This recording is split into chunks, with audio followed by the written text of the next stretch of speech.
A U.S. Supreme Court decision today could unlock prison doors for tens of thousands of criminals in California.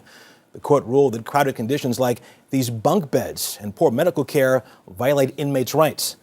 Chief legal correspondent Jan Crawford joins us now from Washington with more. Jan, good evening.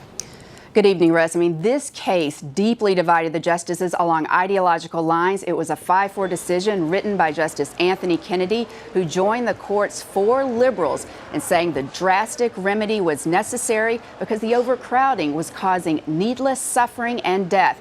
Kennedy wrote, "A prison that deprives prisoners of basic sustenance, including adequate medical care, has no place in civilized society."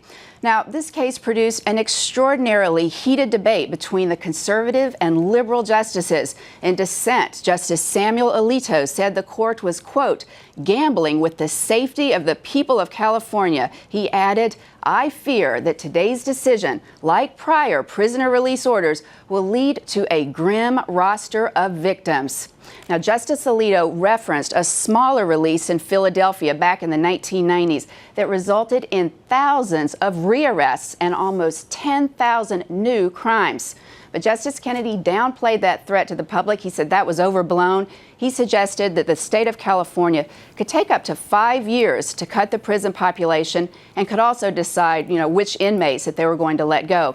But Kennedy acknowledged that even doing those things still would mean an unprecedented release of prisoners. Russ? You mentioned 5 years, Jan. Give me a timetable. How soon could these prisoners actually be on the street?